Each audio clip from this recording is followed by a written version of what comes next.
Si ya tienes el ejemplo de Sone, tienes el ejemplo de Noriega, tienes el ejemplo de La Padula y tienes uno por ahí que otro... Algunos que no han resultado, ojo.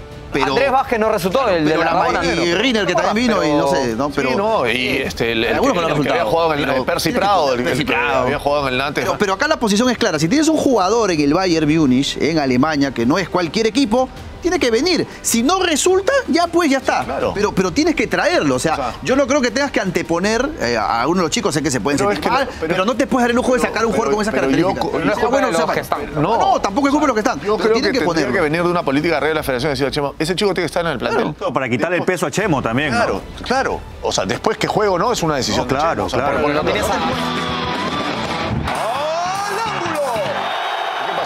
en el debut de la selección sub-20 que lamentablemente empezó perdiendo 1-2 con Paraguay. Empezamos ganando 1-0 con gol de Goicoechea, un empate muy rápido de Paraguay con un penal que tuvo su historia, fue penal claramente, pero tuvo su historia y de eso vamos a hablar. Y en el segundo tiempo, para variar, los paraguayos de cabeza y pelota parada hicieron el segundo. Muchas conclusiones. Vamos a tratar, y eso era lo que le proponía un poco a los compañeros antes de entrar al aire, de no editorializar sobre el tema del fútbol de menores, porque si no podemos hacer un programa de 4 horas y seguramente sería un poco tedioso. Vamos a concentrarnos en lo que fue el partido, lo que fue el equipo, lo que tiene este equipo de Chemo, algunas cosas interesantes que mostró sobre todo en el primer tiempo, qué pasó en el segundo tiempo, por qué nos costó sostener el resultado, por qué nos costó el triunfo, un partido que en lo que no hubo una gran diferencia de un lado ni del otro. Por ahí el empate estaba bien puesto. Creo que Perú fue mejor en el primer tiempo y Paraguay en el segundo tiempo.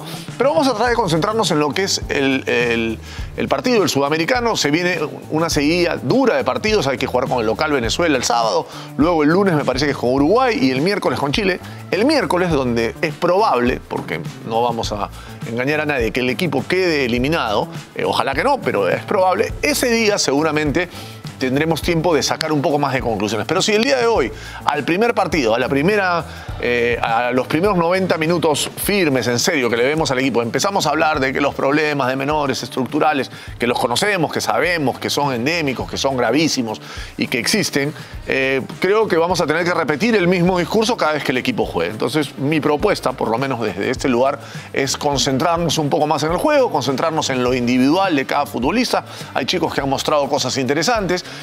Analizar algo que es repetido en los sudamericanos sub-20, que es por qué nos cuesta tanto sostener el ritmo de los partidos. Eso probablemente tiene que ver algo con lo estructural, pero tiene que ver también con el biotipo de los chicos, con la característica de los jugadores que tenemos hoy día. No en todas las posiciones tenemos jugadores que estén absolutamente preparados para jugar el sudamericano. Está claro que en algunas posiciones tenemos algunos muchachos que están más preparados que otros y se repiten tendencias que se dan en la selección mayor, y eso también es interesante analizar. ¿Por qué hoy en día tenemos más extremos rápidos que centros delanteros? ¿Por qué tenemos más centrales que laterales por los costados que sean rápidos? En fin, ahí hay algunas cuestiones que empiezan a ser una tendencia en el fútbol peruano, que aparecen jugadores en determinadas posiciones y en otras no tanto. Volantes centrales también es una posición en la que nos está costando un poco. Pero, en fin, creo que es interesante lo que se vio en el partido. El equipo fue competitivo. ¿Alcanza a ser competitivo? No, claramente no. Pero después, si somos realistas,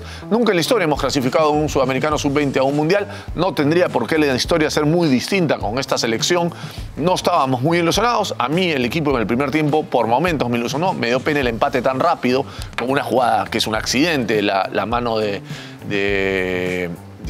ayúdame, de Astudillo, la mano de Astudillo, que el árbitro primero la cobra afuera, después la termina con ayuda del asistente Raya VAR. Delay, ¿no? Sí, claro, porque claramente es una vergüenza que el sudamericano no se juegue con VAR, porque además la fase final sí se juega con VAR. La Conmebol está llena de plata, lo único que dice es que se les cae la plata por las orejas y no pueden poner VAR en la primera fase de un sudamericano.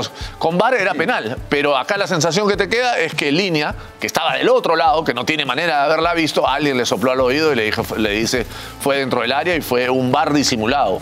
Está bien, era lo justo, era penal para Paraguay. Pero hasta ese momento Paraguay no había hecho nada como para empatar el partido y Perú estaba jugando bien y había encontrado el gol. Por ahí, si podíamos sostener un tiempito más ese 1-0, de repente en el segundo tiempo pasaba algo parecido y terminábamos por lo menos sacando un empate.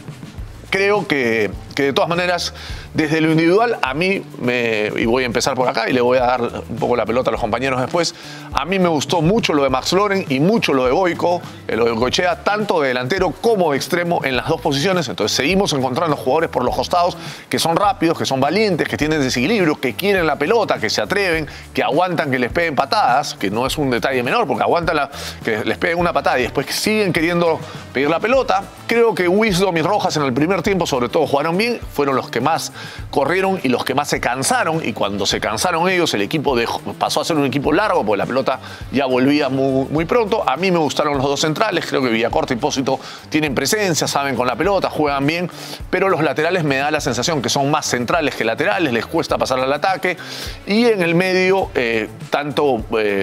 creo que Cruz, que es el chico que juega al lado de Wisdom, que tiene menos recorrido, que es un chico, me parece que es de universitario, y Guzmán, les costó un poco más el partido y terminan siendo esas las posiciones, la del 6 y la del 9, que son tan importantes en un equipo, dos posiciones donde a lo mejor quedamos un poco más en deuda. No es para crucificar en un chico, porque se vienen 3 partidos más y de repente el sábado ganamos con 2 goles de Guzmán y lo que decimos hoy día de él lo tenemos que desdecir el sábado. Pero el análisis un poco va por ahí. Solamente hacer una pequeña precisión.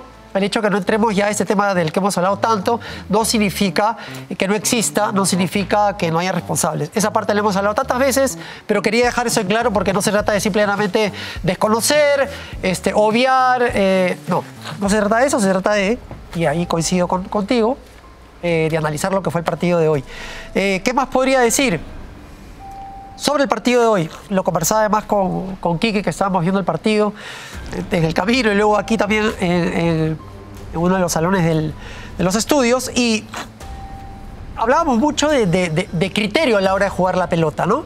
Cuestiones que tienen que ver con la lectura del juego, con tomar decisiones en nuestro criterio equivocadas, como por ejemplo dar un pase por alto hacia un extremo, ¿no? Limitando al que va a recepcionar la pelota o bien a cabecearla o bien a intentar pararla con el pecho cuando tiene inclusive superioridad numérica en contra al lado de la raya. Entonces, decisiones que creo que tienen que ver finalmente con lo que termina pasando en el campo, que es el resultado final. Ahora, el primer tiempo mejor que el segundo, seguro. Pero igual, y aquí juego la pelota también con ellos y con David, en mi criterio faltó mucho juego colectivo. No encontré un Perú que elaborara. Sí me gustó mucho lo que hizo Vasco Soyer cuando entró. Se convirtió un poco en ese conductor que yo minutos antes le pedí al equipo. Wisdom es un buen jugador, pero le falta eso, que Vasco Soyer en pocos minutos pudo darle al equipo, y es recibir la pelota y mirar hacia el lado contrario, donde había un compañero más libre. Eso para empezar, me parece que es importante. Después nos falta creo que volumen en ofensiva. Me permito decir, con lo poco que lo he visto jugar, no solamente hoy, sino en algunos pasajes en otros partidos, que Goicoechea no es un extremo, yo creo que no. Me gustó lo de Max Loren, pero muy solo. Entonces siempre esas aventuras individuales no terminaban de la mejor manera. Yo creo que eso tiene que ver con la característica de los laterales, porque lo hablábamos ayer cuando hablábamos de Alianza, de la U, de los extremos. El extremo puede tener un gran 1 contra 1, pero si no tiene movimientos de los compañeros, claro, termina siendo muy previsible. Digo, ¿por qué yo tenía la sensación de que Paraguay nos iba a hacer un gol de pelota parada y no lo hizo? Nos hicieron el gol como normalmente los paraguayos te definen un partido, ¿no? En lo personal siento que estábamos muy metidos en la pelota, que iniciamos muy adentro del área, ¿no? Para defender esas pelotas, sobre todo cuando tienes oponentes muy grandes como los centrales paraguayos, ¿no? Fue un centro muy largo. Y fue bastante lejos de costado encima, ¿no? Hoy se está trabajando mucho para darse muy afuera del área para que ese espacio sea el arquero. Sea el arquero o pase la pelota o alguien la pueda resolver, ¿no? También hay... Ahora, Chemo normalmente paraba a sus equipos muy afuera. Sí, y también hay entrenadores que hacen todo lo contrario, ¿ah? Los meten bien a la línea del área chica, sí, para esperar el centro ahí e ir a buscarla. Pero yo siempre he preferido, y siento que en esta jugada debieron hacerlo, sacarlos mucho más, y ya cuando tú das el paso para atrás, cuando va a patear el que hace la falta, el que cobra la falta, te agarra en la línea del área grande. Entonces, como que tienes más opción de sacarla. Y por último, si te cabecean en la línea del área, Claro, debería ser una pelota que el arquero puede resolver. Claro, y hay muchas más opciones de que no sean gol, ¿no? Y luego, en líneas generales, me parece que Perú los primeros minutos fue competitivo dentro de lo que se puede decir porque tuvo muchas ganas, mucha entrega.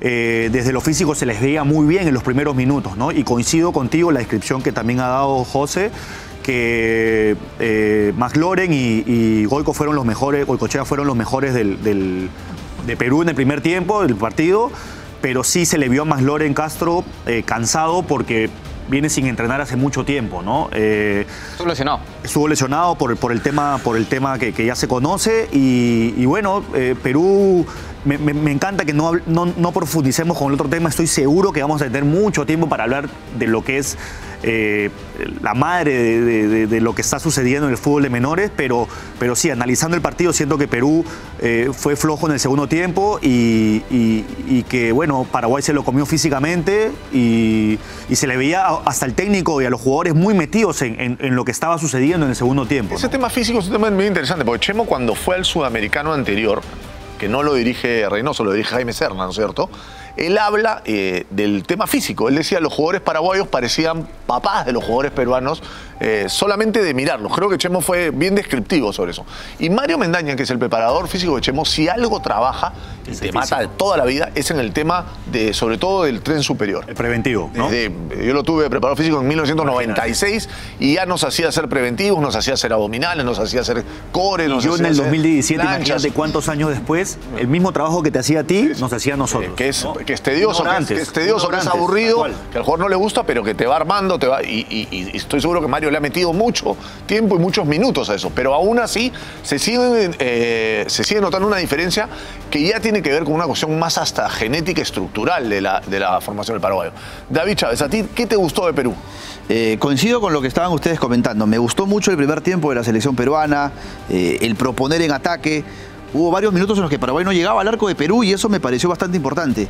Eso me fastidió porque el penal viene, o sea... Claro, viene cuando Perú lo tenía encima Paraguay. De que qué fácil es hacernos un gol. O claro, sea, pasan con una pelota y fue tienes rápido. que generarle 5 o 6 situaciones y de repente un penal. No, pero sí me gustó el tema de Goicoechea, que Perú había arrancado con 2 delanteros, pero creo que la poca efectividad que tenemos nos termina pasando factura, porque Guzmán se pierde un gol de un disparo de larga distancia. Hay algunas situaciones más que también Goicoechea recibe la pelota, la tira para arriba, y es tan determinante en este tipo de torneos ser tan efectivo que después te termina pasando la factura y en una pelota parada, que es la especialidad de Paraguay, te termina volteando el partido. Ahora, sí me hace mucho ruido el por qué Perú juega bien el primer tiempo y en el segundo tiempo el nivel va bajando un poco. El tema físico tiene mucho que ver. Paraguay lo va llevando a su terreno hasta que termina volteándole el partido. Pero creo que Perú, hasta donde dio, pudo competir en el compromiso.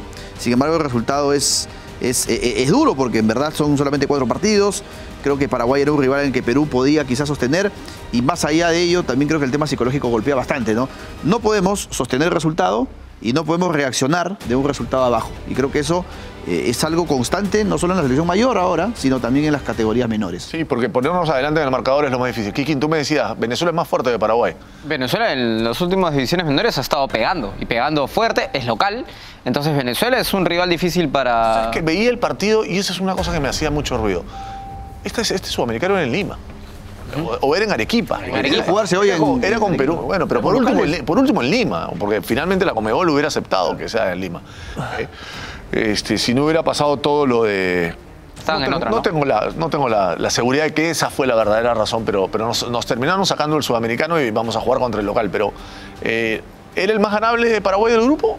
No sé. Probablemente con Chile jugamos unos amistosos y nos fue bien, empatamos, pero Paraguay era un equipo que hoy era favorito, sí. En las casas de apuestas era favorito, para darte una idea.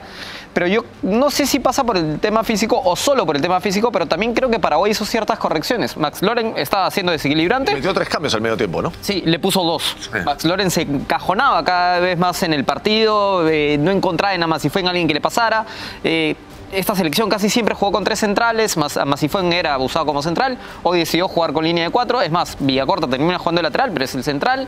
Entonces era, digamos, algunos movimientos, pero le salía bien a Chemo. Perú entró jugando bien, pero creo que Paraguay se supo meter al partido y Perú no. Perú comenzó bien, cuando Paraguay le tuvo lectura a Perú, Perú comenzó a decrecer en el ritmo. Y después llega el penal muy temprano o muy cerca al gol que nosotros anotamos. La pelota parada es muy buena de Paraguay. Yo creo que hay mucho mérito de Paraguay. Habían hecho una escalera, tenían zona... Si no era el primero, era el segundo, era el tercero o el cuarto, porque la curva de la pelota tenía 4 posibles receptores de Paraguay. Después Goicoechea, lo que dice José es verdad, hasta los 16, 17 años fue 9. El tema es que, bueno, y esto me Creo que segundo punta. Era 9, después fue pasando a segunda punta y después a extremo. Es buenísimo a campo abierto, hoy creo que se vio eso, pero lo fueron pasando de extremo porque no tenía buen juego aéreo. Esa fue la lectura de casi todos los entrenadores que lo han tenido.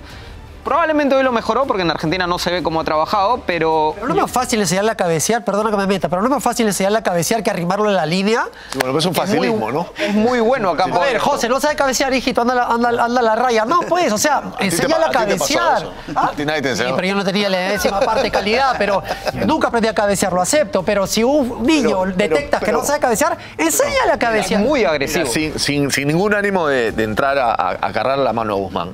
De las cosas que más me sorprende que Guzmán no tenga es el juego aéreo. Y ¿Sabes que le comentaba eso, Porque con lo grande que es la estatura Guzmán, que tiene debería, con lo ¿no? grande que es Guzmán, por lo menos tendría que tener una presencia en el juego aéreo. Ya, pero vamos, está bien. Ahí sí tenemos que entrar a algo complejo. Lo hablamos con Chavarri Ahí entramos a otros temas que tienen que ver ya con biomecánica. El hecho que seas alto no te hace buen cabeceador. No, pero te ¿No? tendría Digo que yo. trabajar. Pero tiene psicomotricidad. Es lo más fácil, hay que cuando tú dices, coordinado. pero aprender a cabecear es una de las cosas que es... Si vas de 9, tienes que saber cabecear. No digo que sea fácil de enseñar. No, seguro que no. Pero es una de las cosas que con repetición más mejoras. ¿Sí? En la medida que tú te quedes después de las prácticas a cabecear, a trabajar saltos, a trabajar perfiles, a dividir... lo puedes llegar a aprender. No quiero exagerar saltar ya, a compañero. pero a ver, Valera ya sabía cabecear, pero ¿mejoró Valera Pero su sin cabeceo o duda. no? O sea, Flavio aprendió a cabecear a los 3 años, Flavio Maestri, Claudio Pizarro también, Paolo Guerrero yo lo vi jugar un día a los 14 años y lo que mejor hacía era cabecear. O sea, cuando te lo enseñaron de chiquito, o lo aprendiste, o lo tienes, Mucho más fácil. te sale más fácil. Pero después hay futbolistas que han aprendido a cabecear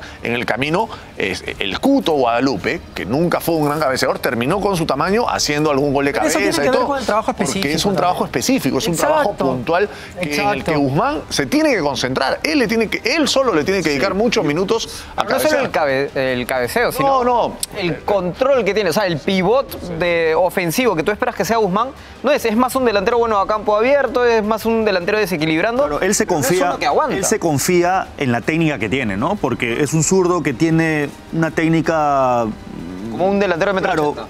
claro, una cosa así, pero sí lo veo que cuando viene el centro, no la va a buscar él. Él, te has dado cuenta, siempre pone el cuerpo para golpear al defensa, o sea, sabe que el defensa se la va a ganar, va a friccionar, chocar. va a chocar, o sea, no va a buscar el balón. Entonces, ojo que Guzmán es uno de los jugadores que están bajo la lupa en este sudamericano. Son los jugadores, es de los jugadores que tienen toda la luz encima como por los scouts. Es lo que... Por No, se habla mucho de él. Claro, Es evidente. por porque- biotipo y por lo que ha hecho en la previa, se habla mucho de él, entre representantes y todo, entonces no quiero justificarlo, ¿no? Pero este era el partido como para que él, porque Perú sacó varios centros, ¿no? Tuvo oportunidad de sacar centros, era la oportunidad Ahora, para que él eso vaya a buena buscarla. situación. Bien es Creo que no las pudo aprovechar, bien es cierto de jugar contra los defensas, los uruguayos y Pero los más paraguayos fuertes, más ¿no? bravos en ese tema. De hecho, el lateral izquierdo de Paraguay, el León, ya lo compró el Manchester United. increíble. O sea, ya es jugador del Manchester El United. central es jugador de Boca. A mí no me impresionó demasiado León. O sea, Normalito, lo vi agresivo, normalito, ganó de vida. normalito. Lo que más me impresionó de León es cómo gritaba antes que empiece el partido. Antes de que empiece el partido se los estuvo comiendo vivos a los compañeros. El otro central Yo puedo jugó en contar Boca, algo de ¿no? Guzmán, que es un dato que el año pasado él juega en reserva de Alianza,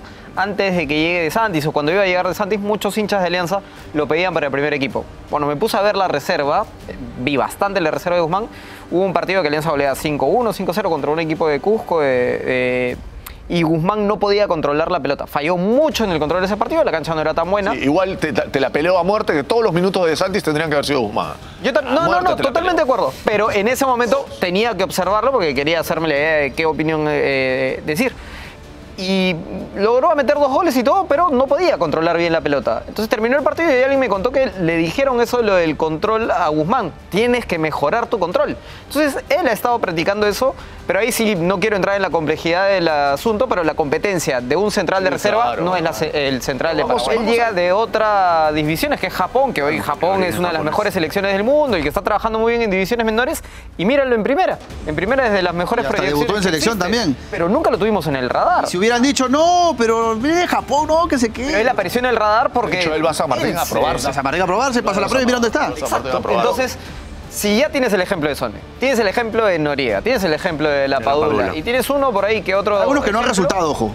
Pero, Andrés Vázquez no resultó, el de pero la Rabona. y Riner, que también vino, y no sé, ¿no? Pero, Sí, no, y el algunos que no han que había resultado. jugado en el Pero Percy tiene que Prado, jugar el Percy que Prado. había jugado en el Nantes. Pero acá la posición es clara. Si tienes un jugador en el Bayern Múnich, en Alemania, que no es cualquier equipo, tiene que venir. Si no resulta, ya pues ya está. Claro. Pero tienes que traerlo. O sea, yo no creo que tengas que anteponer a algunos de los chicos, sé que se pueden Pero sentir es que mal, no, pero no te puedes dar el lujo de sacar un jugador con esas características. no es Sea culpa de sea los malo. que están. No, tampoco es culpa de los que están. Yo pero creo tienen que tendría ponerlo. que venir de una política real de la federación y decir, Chemo, ese chico tiene que estar en el plantel. Todo para quitarle el peso a Chemo también. Claro, ¿no? claro. O sea, después que juegue o no es una decisión. No, de claro, Chemo. O sea, claro. por Lo ejemplo, tienes no te puedes dar el lujo de adaptado, dejarlo fuera. y a Sone tú lo hubieses adaptado en divisiones de sub-20 de Perú, hoy quizás sería un jugador que se hubiese aparecido antes y hubiese contagiado de una manera a alguien de yo la tengo sub-20. a mí lo que me han contado de Mateo, se llama Aracaki, el hijo de Aracaki, Mateo Aracaki, es que es buenísimo, que tiene unas condiciones impresionantes. No es muy alto, pero juega de central, es un jugador que debería... Chico tampoco, ¿eh? No, Tiene por más de eso. 1,80 m para tener 16, Yo sé, pero 17 no... años. ya, o sea, 17 años, sí. es un jugador muy, muy bueno, pero él regala edad, igual que Max Loren. Entonces, cuando tú llevas un chico que... Yo me acuerdo de la historia, y Daniel y Claudio seguramente que me va a escuchar se va a reír, porque Daniel se quejó un poco de él cuando el uruguayo, ayúdenme, el de Carrillo Cueva, el técnico, ¿cómo era? Ferrín lo lleva Claudio Torrejón. Lo lleva Claudio Torrejón al sudamericano Arequipa. Y Claudio juega. Claudio era 9-3 y ese sudamericano era 9-1. Y Claudio termina fallando el 3-0 que podía ser contra Uruguay. Y Daniel, en la bronca de que no, el 3-0 nos metía a la siguiente fase, dice, pero hay que llevar a los chicos de la categoría, no hay por qué dar ventaja. Y fue una requintada así, mega injusta, que salió natural. Pero tienes que ser Max Loren, en mi opinión, para que te lleven a jugar, siendo tú todavía sub-17, a una sub-20. Si te están llevando solamente para que ganes experiencia, ese lugar tiene que ser uno de la categoría. Cada caso es distinto. Claro, pero tiene que ser para uno de la categoría. No hay regla, no hay regla. Que siga en la No, sub-17. porque Max Loren incluso ha trabajado con la selección mayor. O sea, que está adaptado. sea el mejor de la sub-17. Por eso digo que tienes que ser Max Loren. Hoy, ¿quién es el...? Max Loren está fuera de discusión. O sea, Max Loren tiene Y que aparte jugar en tiene partidos en primera, Por eso, tiene Max Loren- asistencias, Max lo ha Loren tiene que demostrado. jugar Se en lo ha ganado, Diego, se lo ha ganado. Yo creo que Max Loren no tendría que jugar ya en su categoría. O sea, ya está para otra cosa, está para cosas más importantes. Pero bueno, es un tema interesante. Chemo tiene sus argumentos, los dio. Me pareció válido además que salga a explicarlo, que no simplemente pero diga lo que correspondía, Porque ¿no? hay muchos técnicos que pueden decir, mira, esta es una frase recontra hecha de los técnicos del cassette, que es hablo de los que están. De los que no están, no hablo. No, él se tomó el trabajo. Digo, para mí el chico es buen jugador, pero no está por encima de los que yo tengo. Prefiero a los que yo tengo. Fue un respaldo al grupo. Y también habrá tiempo. No se acabe el mundo porque si el chico es El bueno... otro que puedo estar es Guzmán, ¿no? Que ya debutó en un amistoso con la U. Es muy chico, pero si tú te das cuenta, hoy jugaron Villacorta y Pósito y no desentonaron. Entonces, por él, por ejemplo, ¿por qué no se hace pero por ejemplo, en el caso de Guzmán, yo también me pregunté lo mismo. A la hora que he visto jugar a Villacorta y Pósito, yo tengo claro que lo mejor que le pasó a Guzmán es hacer la pretemporada con la U. Porque Tal cual, por eso, ya a eso quiero ir. Acá Guzmán estaría en el banco de suplentes de la selección, seguramente con un sudamericano mostrarse, encima, que todo el sin mundo lo poder quiere. mostrarse. Pero los 45 minutos del otro día lo ponen en otro... Porque además jugó muy bien. En vitrina y Lo ponen ante gustos, ante todo, claro. Y entró un chico hoy día, Arias, ¿no? Que es de Alianza también, de buen biotipo, ¿no? Le falta obviamente crecer un poco físicamente, muscularmente, pero de buen biotipo para ser central. Yo pregunté en Alianza por la falta del 6 y del central, porque Noriega está de 6 y me dijeron que Franco confiaba mucho en Arias, en Aracaki y en Velázquez. O sea, Arias y Aracaki, que están en la sub-20, van a integrar el primer equipo de Alianza. Ahora, para cerrar esto, y no voy a contradecirme con lo que dije al inicio, simplemente voy a repetir lo mismo que me tocó decir en el año 2005, que viajé con la selección sub-20 a un sudamericano sub-20. El primer sudamericano que juega Messi, que era la selección 8-5 de los hermanos Quina, González Vigil, ok. con Julio García técnico. Con 2 años menos, ¿no, Messi? Claro, siendo Messi 8-7 en un 8-7, sudamericano 8-5. 8-5. Yo hice un informe, y lo dejé en la federación, de que Perú era la única selección que tenía jugadores de 4 equipos. O sea, los 20 jugadores de Perú en ese momento salían de 4 equipos, que eran Alianza, U, Cristal y Cantolao en ese momento.